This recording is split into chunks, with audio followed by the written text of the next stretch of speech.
alors son titre exact, présidente de la Fédération des femmes du Québec. Ce qui a été demandé à Alexa, c'est finalement d'articuler une réflexion qui s'attarde à l'égalité entre les hommes et les femmes, à partir d'une posture qui articule la défense des droits individuels et des droits collectifs, mais aussi la lutte aux inégalités structurelles et systémiques.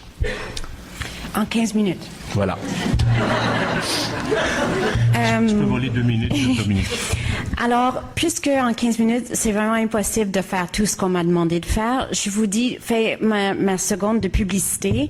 Si vous êtes intéressé à continuer la réflexion suite à ce soir, on a créé un site qui s'appelle laïcitéféministe.com et on peut trouver à la fois des réflexions de la Fédération et des documents qui font part des positions qu'on a adoptées. Donc, je pense pas forcément revenir sur l'ensemble des positions et de réflexions que la FFQ a fait sur la laïcité avec vous ce soir, mais essayer de me concentrer sur un certain nombre d'éléments. Donc, si au cours de la soirée, vous avez des questions plus sur des questions plus précises, ça me ferait plaisir de répondre, mais je vais pas aller dans le détail parce que je pense que ce qui est important à cette étape-ci, c'est non pas le soundbite dans un petit article de journal qu'on arrive tout le temps, mais plutôt des éléments de fond qui ne paraissent jamais dans les journaux. Donc, vous me permettez de sauter par-dessus plein d'affaires sur notre position sur le niqab ou bien vous pourrez poser des questions plus tard. Je ne m'attarderai pas tant à ça ce soir. Donc, dans un premier temps, je dirais que c'est clair que les femmes sont extrêmement interpellées par ce débat. Il n'y a à peu près pas de femmes au Québec en ce moment qui n'a pas une réflexion à faire sur la laïcité parce qu'on a une histoire importante de rapport à la question religieuse au Québec et en plus, toutes les religions du monde ont fait la vie dure aux femmes. Donc, il n'y a pas une, à peu près, qui vit ça de façon indifférente. Je dirais aussi que c'est interpellant, particulièrement choquant pour le mouvement féministe d'entendre le gouvernement parler comme si l'égalité était atteinte. Ça nous met vraiment en colère alors qu'on n'a à peu près pas le droit d'exprimer la colère en public parce qu'on a l'air des féministes enragées, puis ça, on n'a pas le droit. Mais je dirais qu'il y a une colère quand même parce qu'on a l'impression qu'on se fait jouer une sorte de tour. Des gens, publiquement, appuie la nécessité de faire une charte des valeurs québécoises sur la base de la préservation de l'égalité dans la société. Et de parler de préserver l'égalité veut dire qu'on a déjà tout accompli et qu'il y a une menace. Et la manière que c'est présenté par beaucoup de personnes, c'est que la menace vient de l'extérieur ou vient des musulmans de façon très, très pointue. Et on partage ni l'analyse que l'égalité est atteinte, ni l'idée que les musulmans ou les immigrants ou les personnes perçues comme immigrants représentent une menace. Ça nous fait placer, vous pouvez imaginer qu'un projet politique porté par un parti au pouvoir qui a envie de faire un projet politique au nom de l'égalité entre les hommes et les femmes, et qu'une organisation qui est la principale organisation féministe au Québec dit « Nous, on ne partage pas votre argumentaire et certains aspects de votre proposition. Vous pouvez imaginer les forces en présence et pourquoi on se retrouve beaucoup dans les journaux. » Puis pas toujours sous un angle qui reflète les idées que nous portons. Et qu'il y a des personnes en ce moment qui ont beaucoup d'intérêt à faire en sorte de nous placer dans une tourmente parce que nous, on se place d'une certaine façon sur le chemin d'un projet politique qu'on ne veut pas. Donc, je voulais situer ça parce que ça fait partie de la dynamique de la discussion publique. Puis, je cherche constamment à aborder la question de la laïcité du débat en cours sous un autre ton que le débat public qui se fait dans les journaux et qui place la FFQ dans un conflit que nous, on n'a pas envie d'avoir. Parce qu'on pense qu'il y a des réflexions importantes à faire au Québec sur notre avenir, comment on se conçoit, sur l'égalité entre les hommes et les femmes, sur le vivre ensemble. Et toutes ces questions-là sont légitimes. Mais après ça, d'instrumentaliser des organisations, des personnes, c'est très dur. Donc voilà un peu pour le contexte de la discussion pour nous. J'étais depuis 2 jours dans une rencontre formidable de la coordination du Québec de la Marche mondiale des femmes. Et je m'appuie là-dessus pour parler d'un regard collectif qu'on porte comme féministes. Et c'est important de le saisir parce que on dit de nous qu'on porte un féminisme individuel. Alors, on peut pas être plus loin que ça. Donc, les derniers jours, on discutait du thème de la prochaine action de la Marche mondiale des femmes en 2015. On vient de rentrer d'une rencontre internationale où on a commencé à discuter de ça et on va avoir un thématique, c'est pas le libellé, donc vous n'allez pas publier ça dans les journaux, mais l'idée c'est de libérer les corps et les territoires d'injustice et de contrôle. Et ce que je pense, la raison que je vous partage ça, c'est que on a passé les 2 derniers jours à essayer de comprendre qu'est-ce qu'on a besoin de faire comme travail féministe en ce moment. Et une partie du travail qu'on a envie de faire, c'est de faire comprendre à quel point il y a des systèmes, des institutions, des systèmes d'oppression qui sont à l'œuvre dans la vie des femmes pour empêcher les femmes d'être libres. Ces systèmes qui sont à l'œuvre se retrouvent dans l'industrie de la beauté. Ces systèmes-là se retrouvent dans l'industrie de l'armement et de la militarisation. Ces systèmes-là se retrouvent dans des formes des réglementations de l'immigration qui a tendance à créer des inégalités pour les femmes en leur donnant, maintenant si on pense aux travailleuses domestiques, un sous-statut de citoyenneté. C'est des systèmes patriarcales où les religions jouent un rôle. Hein, il y a les institutions religieuses jouent un rôle dans l'oppression que vivent les femmes, mais il y a un ensemble de systèmes d'oppression portés par des institutions qui sont à l'œuvre en ce moment pour jouer un rôle beaucoup plus fort qu'on admet dans la vie des femmes, que ce soit dans la perception que nous avons de notre corps, le nombre d'interventions qu'on peut faire pour se rendre conforme à un idéal de la beauté, les produits toxiques qu'on est censé de mettre sur la peau ou ingurgiter pour être belle, mince, jeune, que ce soit l'image de la femme forte qui sait tout faire et qui a une tâche, double tâche, triple tâche, la division sexuelle du travail qui fait que là où les femmes sont en action, c'est pas reconnu socialement, c'est sous-payé, c'est particulièrement précaire et en plus, l'État se désengage de plus en plus des lieux où on a réussi à partager une partie de nos fardeaux. Donc, vous pouvez imaginer que si j'avais l'occasion de vous entretenir sur l'ensemble des systèmes d'oppression à l'œuvre dans la vie des femmes, vous verrez pourquoi il y a une colère dans le mouvement des femmes qu'on réduit la lutte pour l'égalité au foulard. Et on a l'impression que nos corps, ce sont des terrains de lutte et de bataille de toutes sortes de monde. Et qu'en ce moment, les femmes musulmanes qui portent un foulard sont au cœur d'une bataille, un rapport, une lutte de pouvoir. Et une lutte de pouvoir qui fait abstraction de leur humanité et qui cherche à faire vivre une lutte de pouvoir en toutes sortes d'affaires. Et si on essayait d'identifier ensemble ces différentes luttes-là, peut-être on partagerait certaines de ces raisons de lutter, mais pas l'ensemble. Et ça, on a de la difficulté à les faire adéquatement. Donc, pour la Fédération des femmes, on est extrêmement axé sur une pratique de lutte qui reconnaît que les femmes sont des sujets de leur lutte et non pas l'objet de lutte des autres.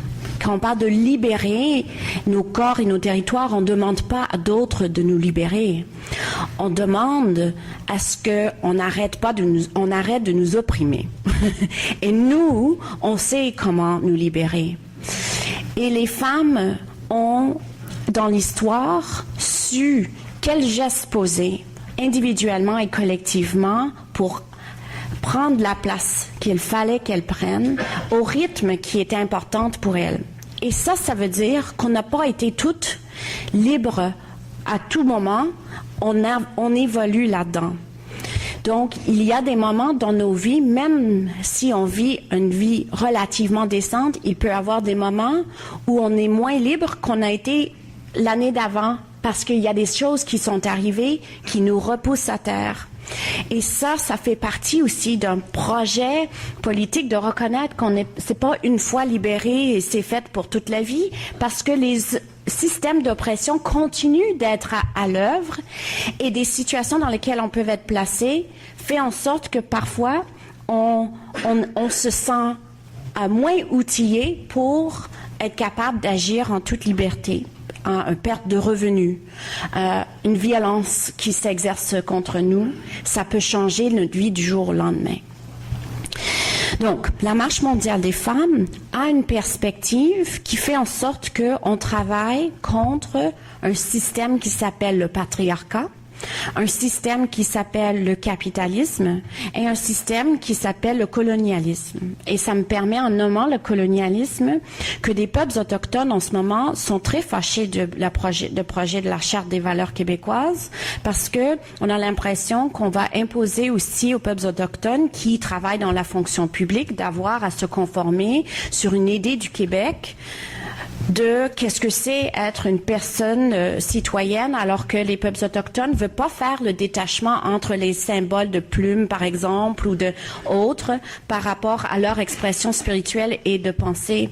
Est-ce qu'on va leur demander de faire ça? Et ça pourrait être une nouvelle forme de colonisation. Donc là, je vais aller sur un certain nombre de préoccupations. Nous avons vu avec beaucoup d'inquiétude à quel point le gouvernement canadien semble avoir été influencé par la droite religieuse chrétienne. C'est allé rapidement. Il y a une influence qui nous semble particulièrement importante et ça se passe sur des politiques sur les femmes, sur l'environnement, sur les droits et démocratie, sur un ensemble de pratiques gouvernementales. Et on entend, si on a lu différents documents qui font état de la proximité entre certains courants religieux et l'Église et le gouvernement canadien, on peut se demander: est-ce que le gouvernement canadien agit de façon laïque? 5 minutes. Et cette inquiétude-là de voir à quel point c'est arrivé vite nous amène à penser qu'il est important de se poser des questions sur comment ces milieux conservateurs et religieux ont pu avoir à ce point-là accès aux sphères de pouvoir, comment cette sphère d'influence a pu se faire si vite. Et on aurait aimé voir le gouvernement du Québec regarder ou étudier où sont les fondamentalismes religieux au Québec pour vrai. Ça existe où? Ça s'exprime comment? Est-ce que ces fondamentalismes religieux sont en train d'essayer de changer les idées des croyants? Est-ce qu'ils sont en train d'essayer d'influencer l'État? Est-ce qu'il y a des femmes en ce moment au Québec extrêmement prises dans des dynamiques fondamentalistes qu'elles vivent une coercition et une violence, un contrôle social? Est-ce qu'il y en a? Si oui, c'est où? Et si oui, est-ce que la laïcité avec pas de foulard puis l'interdiction de signes religieux va faire une différence dans la vie de ces femmes? On aurait aimé ce genre de regard parce que les féministes de par le monde, et nous en faisons partie, sont inquiètes des fondamentalismes religieux. On a l'impression que lorsque des inégalités augmentent dans le monde, quand les insécurités économiques augmentent, il y a toutes sortes de replis qui se font ailleurs et ici.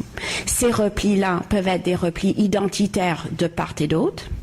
Ces replis-là peuvent être sur des formes de pratiques religieuses plus autoritaires ou plus orthodoxes. Et généralement, dans ce temps-là, il y a des effets sur les libertés des femmes. Dans les pays du monde où la droite prend de la place de façon importante, bien à peu près tout le temps, les questions de l'avortement reviennent sur la table. La question des libertés et les mœurs revient sur la table. Les formes traditionnelles de la famille reviennent aussi sur la table. Et je dirais que les politiques publiques ont tendance à favoriser le rôle de la famille comme étant celui qui comble les besoins de l'État. Donc, je dirais que nous, on aurait voulu finalement qu'on étudie davantage quel est l'état de la situation au niveau des fondamentalismes religieux que de prendre pour acquis que le foulard égale fondamentalisme religieux, parce qu'on a l'impression qu'il y a des femmes qui sont dans une pratique extrêmement conservatrice, ce qui n'est pas la même chose qu'un intégrisme. On a aussi l'impression que quand il y a des femmes qui sont dans des institutions et des pratiques conservatrices, bien, on souhaite qu'elles nous rencontrent dans les groupes de femmes. On souhaite qu'elles prennent part à nos vies dans les groupes de femmes parce qu'on peut voir avec elles à quel point sont-elles libres. Puis on a l'impression qu'en voulant interdire le port du foulard, ce qu'on va faire finalement, c'est de faire en sorte que des femmes qui ont actuellement accès à des revenus autonomes soient prises dans une situation de dépendance. Et les revenus autonomes, puis là, il y a des personnes qui ont parlé de la perspective que la FFQ est constamment en train de parler de pauvreté, mais je dirais que d'avoir une autonomie économique pour les femmes est au cœur de la possibilité d'agir en toute liberté. Et ce n'est pas une question individuelle de vouloir que des femmes puissent avoir les moyens de prendre leurs décisions. Donc, merci beaucoup.